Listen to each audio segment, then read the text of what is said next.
Hey guys, welcome to the second video of the first year experience. And it's going to be kind of like a half story time because I got some information today. So I'll go into that later, but first off, I just want to start off by offering a little bit more advice. It is Thursday, so the week's almost over. It's almost been our second week of university classes. And honestly, I'm still feeling that little bit of overwhelming realization that, whoa, this is not high school anymore.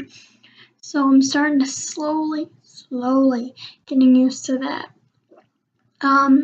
It's a heavy course load, especially for someone that's going into pre-vet or sciences. There's a lot of sciences, and then there's a lot of information that you need to retain to also go back to your professors when you have tests. So, for example, I have a chemistry assignment I need to hand in tomorrow before class. That information that I retained in high school didn't exactly stay in my brain. I should have been reviewing. So if you're someone like me that doesn't really grasp the subject very easily, even if the last was summer you start reviewing it a little bit, it'll help you. But at the same time, you're still going to learn different stuff than what you did in high school. This is more advanced stuff. So it's a little bit overwhelming. It's a little bit scary. I have a lot of labs and assignments I have to get done. But the best thing is just time management, which I've said a bunch of times in the other video, is time management is very crucial. And one thing I do is I have calendar, and I've written most of my subjects. I think I'm missing a couple, or at least one, of when my stuff is due, so I can just look and go, okay, I have a chemistry test next Friday. Yeah. So that's a little interesting. But just keep an idea of what your assignments are, and then don't worry about it. Sleep is key also, because you have to keep yourself fit and sleeping the appropriate amount of hours. So 8 hours is good. I try it for at least 10, just so I'm not dead. I mean, 8 seems still really bad for me. Of course, I do go to bed at like 9:30. I try to. It doesn't always work. I also try and keep myself hydrated. I drink lots of liquids. Kind of getting astray on water, but I mean, I drink like Arizona teas, and I do drink some water. I drink cranberry juice. I drink these little chocolate milks. So I love chocolate milk. And I don't really like to, but a rare moment I'll just take like an energy drink just to give myself a little pick me up. But I do not recommend that because they are not healthy. They're full of sugar. Another thing to keep yourself fit is to release intelligently. Always review what you're learning. Even if you don't understand, just keep reviewing, and if you have questions, go ask your professor. They're there to help you. They're there to teach you. It is their job to make sure you understand. And there's lots of services on my campus. I don't know what it's like for other universities, but here they have a writing center, they have math help, which I will be taking advantage of second semester because I do have calculus, math, and stuff like that. A while ago, actually, I just got out of psychology class. So you have like these hard classes, and then you have these moderate classes, like my overview of animal health science class, which I find really interesting because it compares animal disease that can be spread to humans, like Lyme disease and stuff like that. which is really interesting to hear about, like, and to see how that like works and goes this. So we're going through all like the body stuff, the body systems and structures, and it's pretty much like biology class. I guess that would make sense, bio vet. So that's really fun. But I had my psychology class where we were talking about the brain, which is very complex, but it actually does make sense. And most people don't think that what you learn in high school you need later on, but here, biology is applied to everywhere. It's in my biology class, of course. It's also in my psychology class. It's also into my biovet class. So you do use this, and like reviewing it is a good tool to have and to use. Exercising is a really good way to stay fit and to keep from being super stressed out. I have not gone to the gym yet. I am trying to get some flag football going, but see how that goes. And I will be going to the gym, hopefully. Let's hope. And it just lets you push yourself and get out of your head for a little bit. So that also helps. But just because you're in university doesn't mean you have to give up a social life. I do still talk to people, I do still hang out with my friends, but I just have to be cautious and like keep my head on straight that, okay, I can't do this, this, and this on a school night. I have to make sure I'm in bed and I have my assignments done. For example, at 8 o'clock, I'm meeting my friend at the library and we're going to work on our chemistry together. Because we're both kind of clueless right now. But that's fine. Work together, get a study group, learn it. That's what the best thing you can do. Don't just struggle alone. Struggle together and then find some smart people that will help you and understand it. There's no shame in that, guys. So this past weekend, I was at Hunter's and we went four-wheeling, and I didn't get any pictures of the four-wheeling, but I did get a picture of like a warming hut and like it's on a trail towards the warming hut that we went to, and it's a picture of like a lagoon kind of thing, but it's so beautiful and it's amazing. So now me and Hunter have been together for 2 years, which is crazy. It does not seem like that long. And I know like 2 years is probably like, some people are like, I've been together for like 6 years and stuff like that. It's a big deal for me and Hunter because we never expected a year ago that I would be sitting in university doing vlogs or us talking about our future. I always thought I'd be here, trying my best, struggling. But although I do get these moments where I'm like, what am I doing here? What am I in this program for? Don't do that. It discourages you and it also gets you off the track. I find myself thinking like lots of times a day, like, okay, Megan, you can do this. Do not think that way. Be positive. And it really is about that. Be positive. Don't worry about next week's assignments. Just worry about this week. Just get through this week and you will be fine. If you get through this week, bonus. Then move on to next week. Okay, what do I get done this week?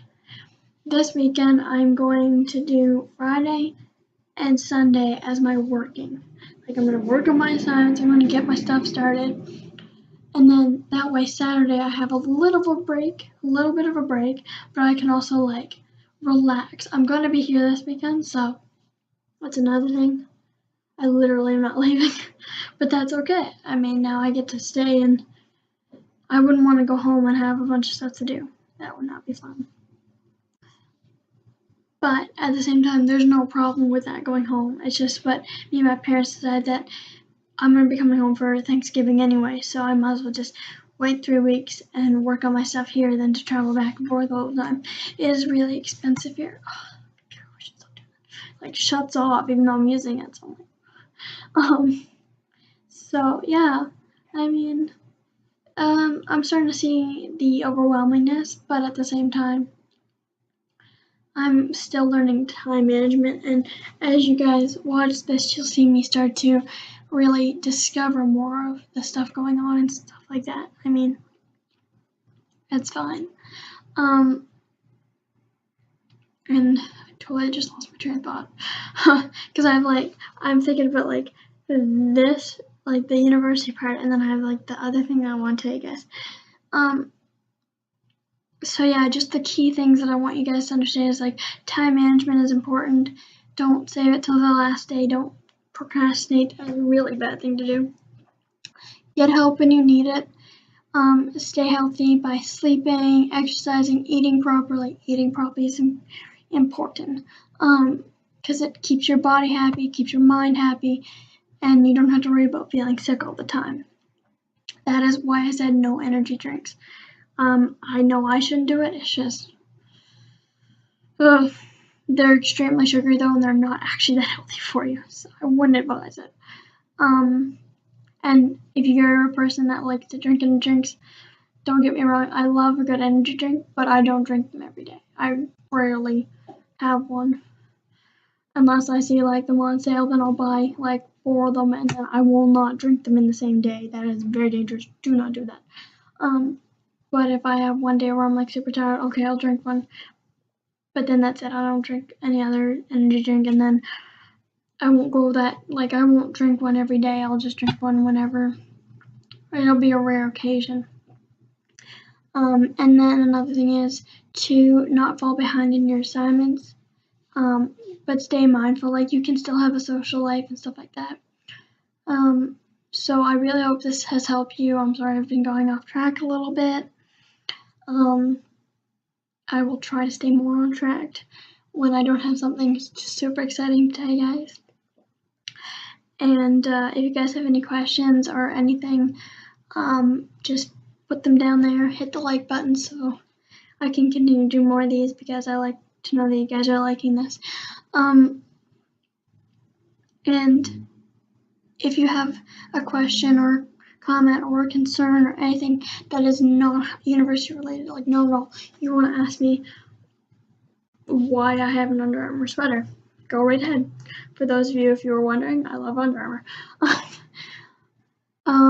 But if you guys have any like thing you want to say hi or anything, my contact information on my social media stuff is always down here. So like, even if it's not university related, just hit me up. I love hearing from you guys. I love hearing comments. I love hearing that you guys love this. So do not hesitate to contact me anyway. Now, this has been like a mouthful to try and get through this. First off, I'm going to start to... First off, I just want to tell you guys, okay, I need to like put this in perspective here.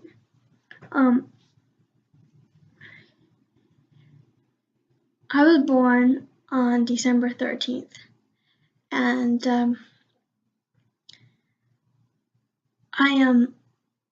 it's hard to like say this without like, getting too much information out.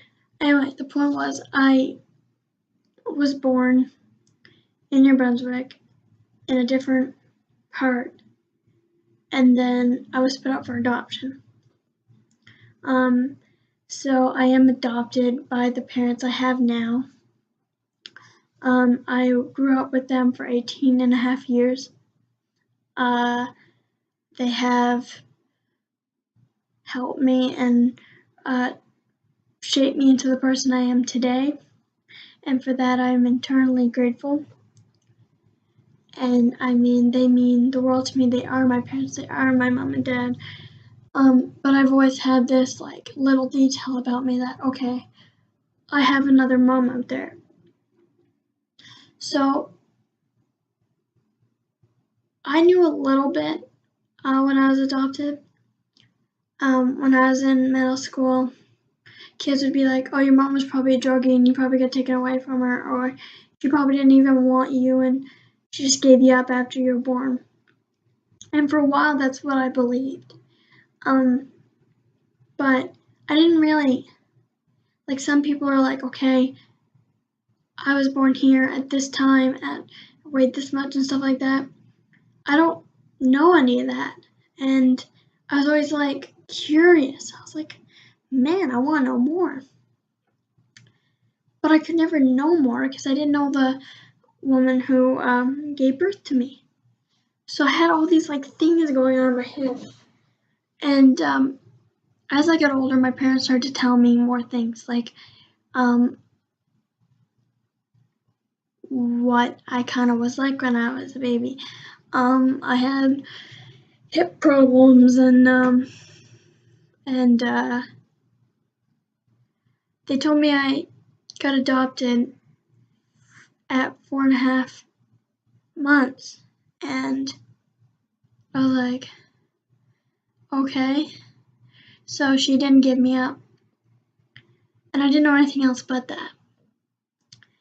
And they started to tell me like, okay, we sent her pictures when we got you at first, but we didn't really continue that. And at first I was kind of questioning that, but then I kind of realized, well, it would be kind of hard for someone to see their daughter growing up in a different family and not being able to come visit.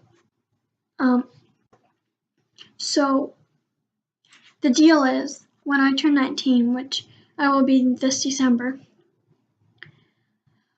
I can meet my biological mother. And that means that I can go to social development and tell them, okay, I'm adopted, and I hand them a letter that I will write, and it'll tell my mom, like, it'll be a letter to her, and she can either choose to meet me or she doesn't have to. It's up to her. So this summer I was talking to social development. I said, okay, what's the process that I need to do to start this? Because you can't just walk in and be like, okay, I want to know this stuff. And they introduced me to this form. I'm really condensing the story. I'm sorry. And basically the form is to know non-identifying information about your birth mother, which doesn't really say much. I mean, I didn't know what non-identifying information is. I obviously knew that it wouldn't identify who she was. So, fast forward a couple months, I got a letter in the mail saying that, okay, you've been, your form has been sent and it'll take, I think they said 6 months. But yesterday I got an email and it shocked me. And it was just like a personal matter from social development with the adoption services. And I blow things out of proportion. I do it a lot, and Hunter tells me not to do it. So, of course, I blow it out of proportion. I think, oh my gosh, it's probably about my birth mother. It probably means like she's not living anymore, she doesn't want to meet me, or just something stupid like that. So, this person wanted to talk to me on the phone. So I was like, okay, I'm in university, and the only way to contact me is through a cell phone. And if you guys don't know, my cell phone is a New Brunswick number, and since I'm in a different province, it's long distance. But I checked with my mom. I was like, Mom, look, this happened. I sent an email. I was like, okay. I told them my number. They are gonna call me. It's gonna be long distance. And she's like, okay, that's fine. So I emailed them. I was like, okay, I left you a message. Okay, here's the number, and call me during this period of time. It was between my biovet course and my psychology course today.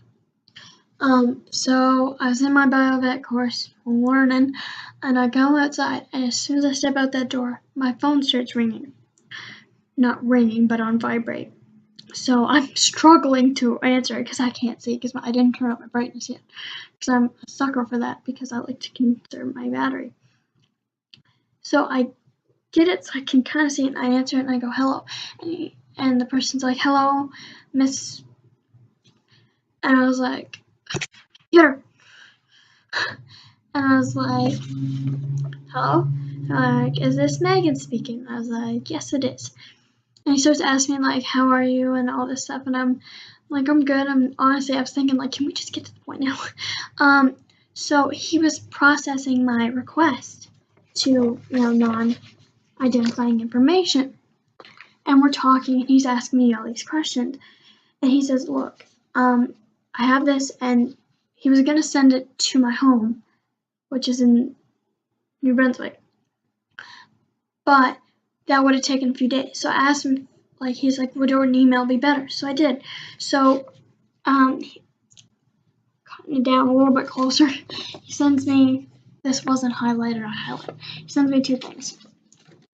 One is the thing about non-identifying information. The other one is a letter that my birth mother wrote, my biological mother, sorry, that's the proper term, what she wrote when she put me up for adoption. So I'm not going to go too in depth about this because I just found out today, and I really debated about telling you guys this because it's something so big part of my life, but I thought they deserve to know. So it starts out saying, like,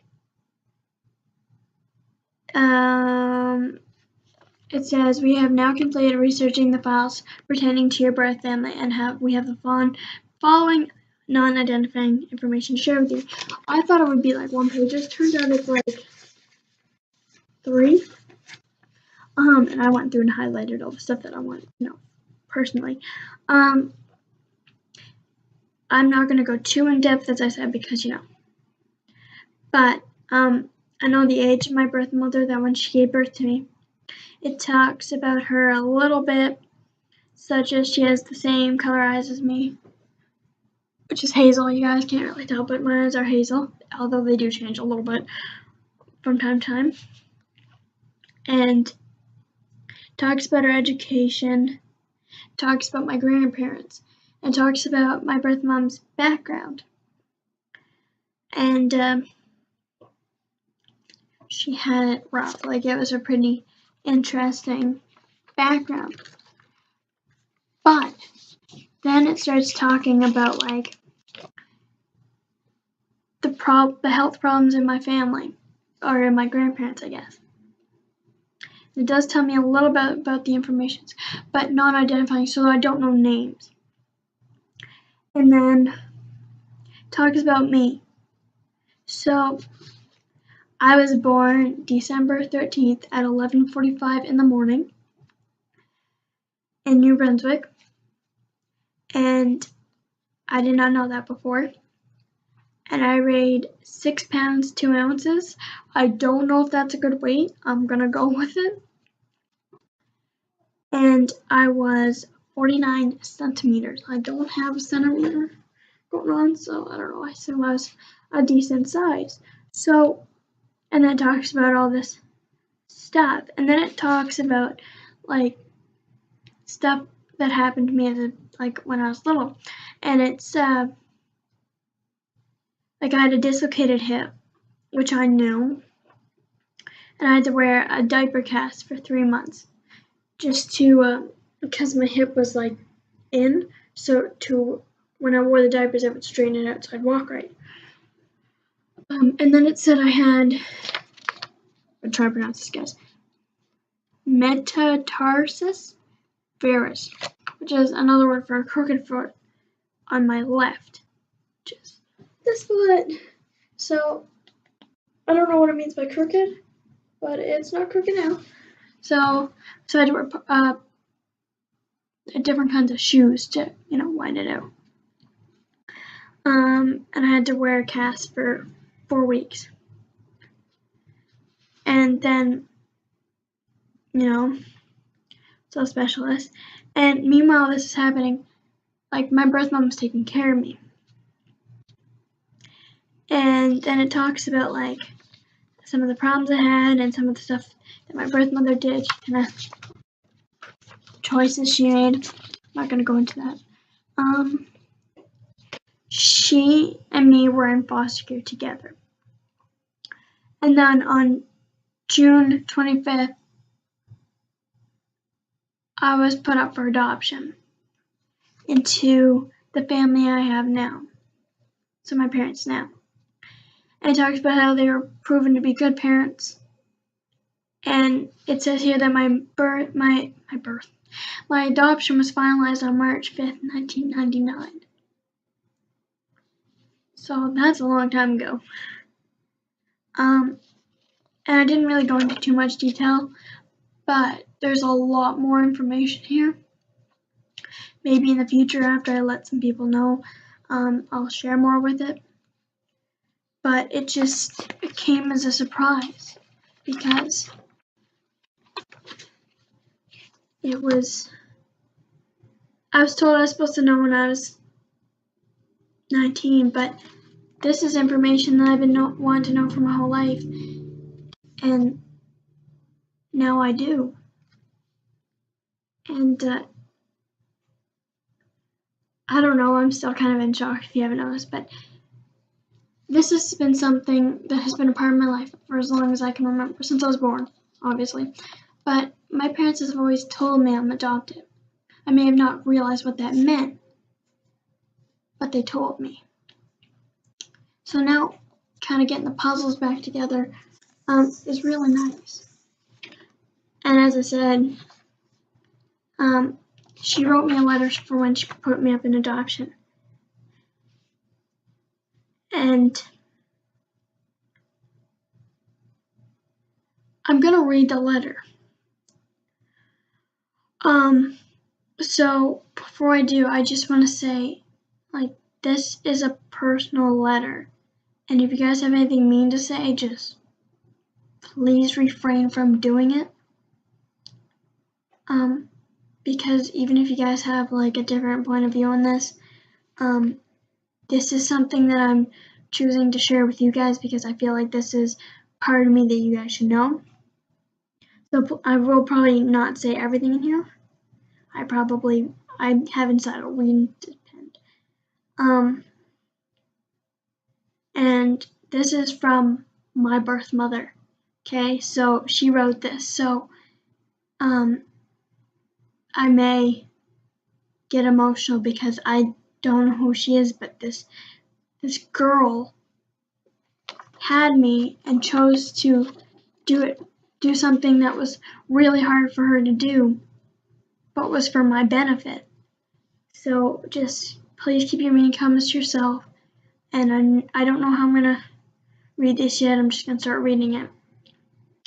And I just want you guys to know, this is something I got today, and it's really important to me, and it's important that I show you guys because it's okay to be different, but at the same time, it's hard too because most people know their parents, or they have a slight clue. Me, my father, I don't know who he is. My biological father, I don't know who it is. All I have of my biological mother is this, her writing. And I'm not going to say her name because I don't want to do that. I'm going to read the letter.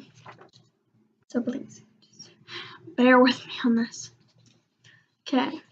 Megan, I don't know what to say except that I love you more than anything or anybody in the whole world. Because I love you, that is why. I put you up for adoption. This way you can have a better life than I did. I was only 14 the day you were born. I kept you till you were 4.5 months. I skipped a birthday.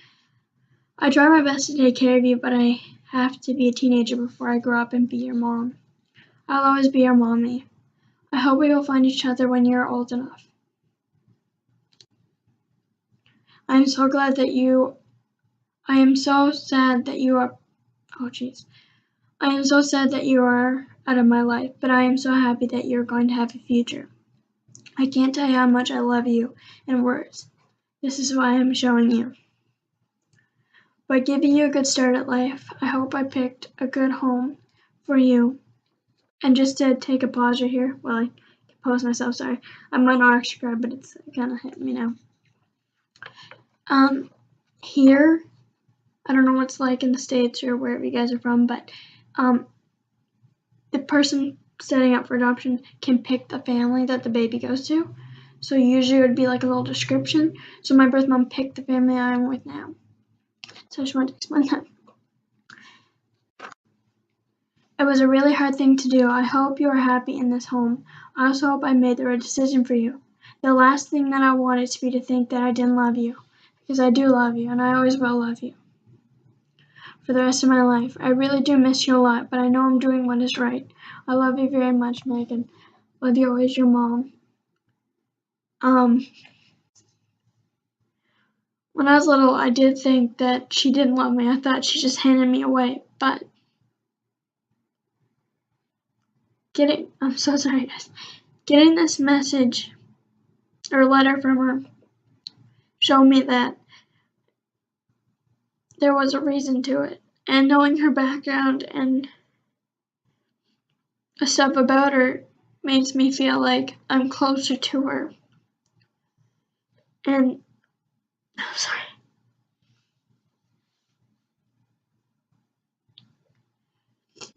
And it even says like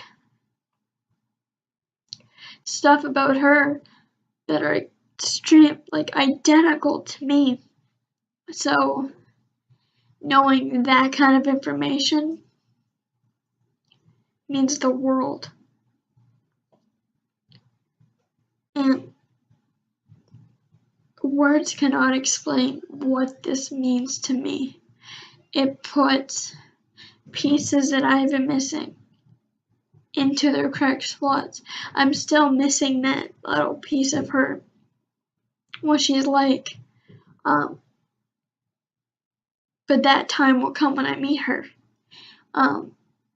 They put you in a register, not a register, like in like a list. And when they finish the search and they find the match to your biological parents, then you can send them a letter and tell them you want to meet them. And your biological parents can either accept it or decline it. Judging by this letter, she wants to meet me.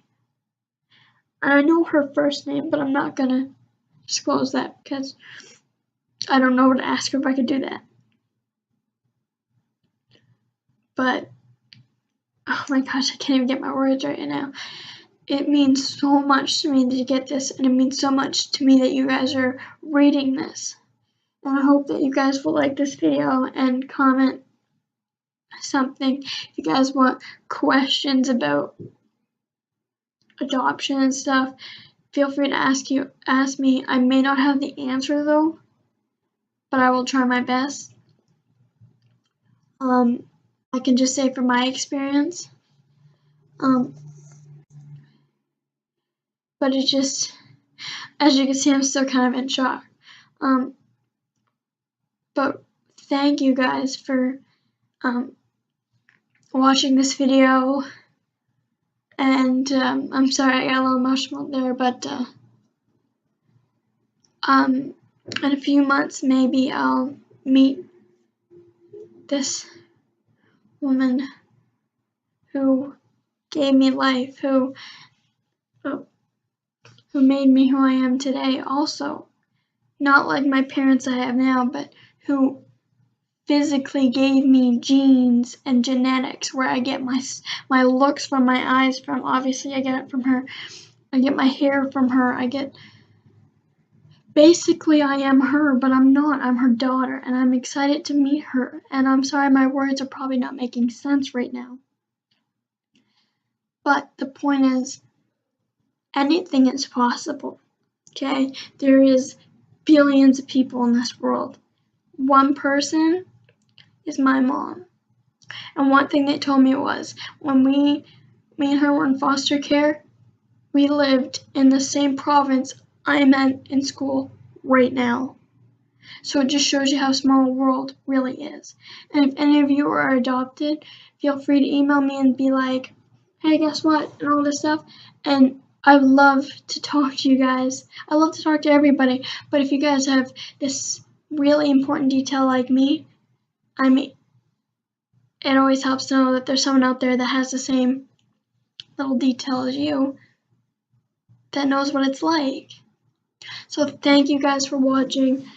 Sorry the first half of this video for the first year experience was a little different, but thank you guys for watching, and thank you guys for all the support.